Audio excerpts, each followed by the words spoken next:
الحمد لله رب العالمين الرحمن الرحيم ملك يوم الدين.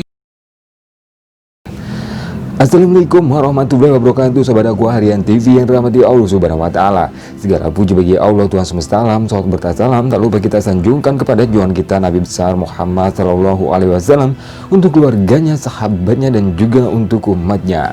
Sahabat aku, berikut ini adalah satu-satunya negara yang jumlah populasi muslimnya terbesar di benua Amerika. Bahkan bukan hanya terbesar di Amerika, presidennya pun adalah seorang muslim. Sahabat dakwah, berikut ini adalah ulasannya.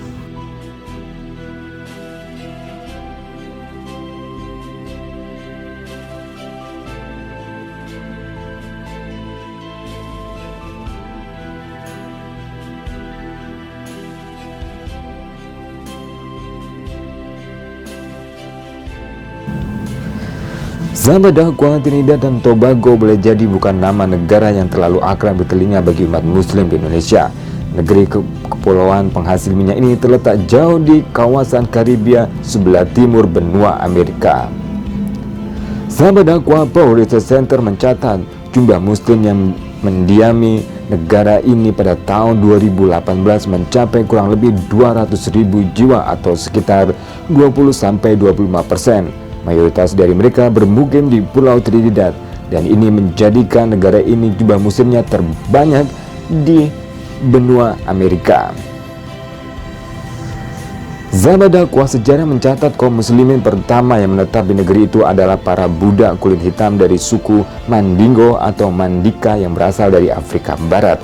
Kelompok etnis utama Afrika ini secara fisik atau budaya berasal dari Kekaisaran Mali kuno. Mereka dibawa dari tanah leluhurnya ke Trinidad oleh para penjajah Eropa pada tahun 1740.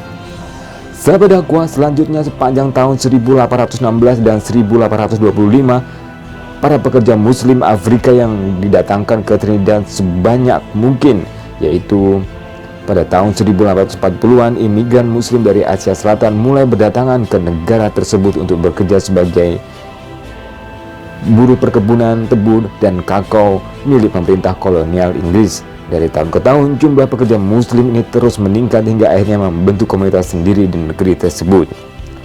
Sahabat dakwah, sebuah laporan yang disusun penulis Omar Hassan Kasule pada tahun 1978 menyebutkan para pekerja muslim asal Afrika Barat itu pertama kali tiba sekitar tahun 1777 untuk menggarap perkebunan teh di Trinidad. Jumlah mereka terus bertambah dan telah mencapai angka 20.000 pada tahun 1802.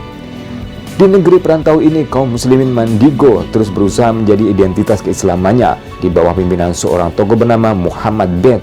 Mereka juga berusaha lepas dari perbudakan sejatinya. Mereka senantiasa rindu untuk pulang ke kampung halamannya. Akan tetapi, akhirnya mereka terputus hubungan dengan tanah kelahirannya dan menetap di negara tersebut.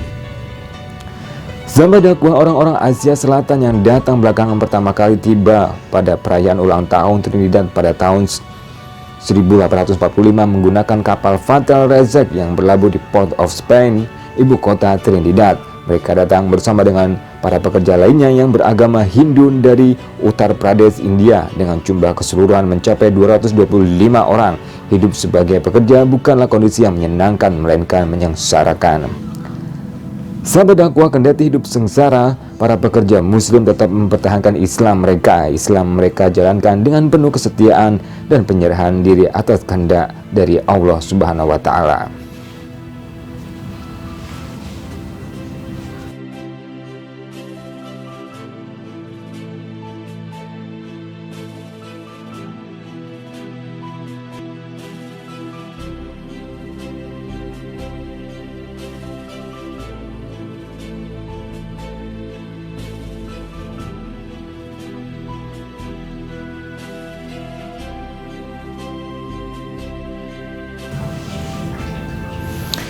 Sahabat dakwah, keberadaan umat Islam di Trinidad dan Tobago sendiri memiliki sejarah yang panjang.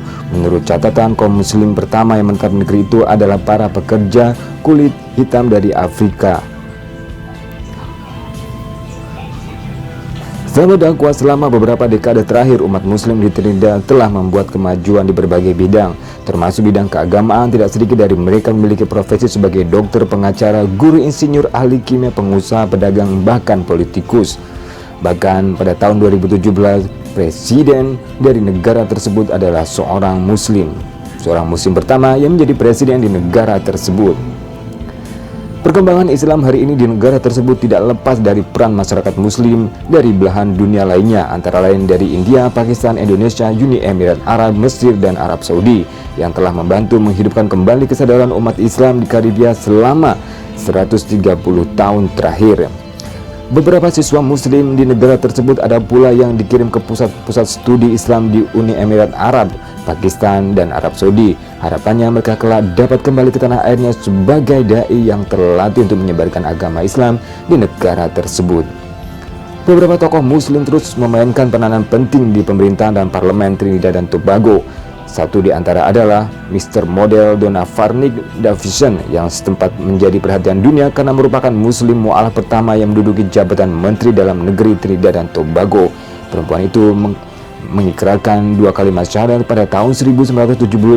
Setelah masuk Islam, ia lantas mengganti namanya menjadi Madam Fatima. Yang tidak kalah pentingnya dalam sejarah pemerintahan Trinidad dan Tobago adalah negeri kepulauan tersebut juga menjadi negara pertama di benua Amerika yang pernah dipimpin oleh seorang muslim. Dia adalah Nur Muhammad Hassan Ali, yang merupakan presiden kedua Republik Trinidad dan Tobago dengan masa jabatan 10 tahun, yakni dari tahun 1987 sampai 1997.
Sahabat dakwah, jumlah umat muslim di Trinidad dan Tobago saat ini kurang lebih mencapai 200 sampai 200 ribu jiwa.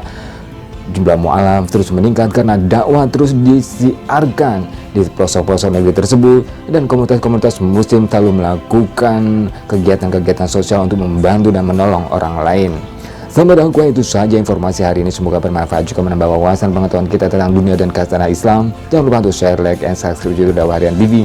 Barokah fikum, muhammad wal hidayah. Wassalamualaikum warahmatullahi wabarakatuh. Jangan lupa share this video dan komentar Anda.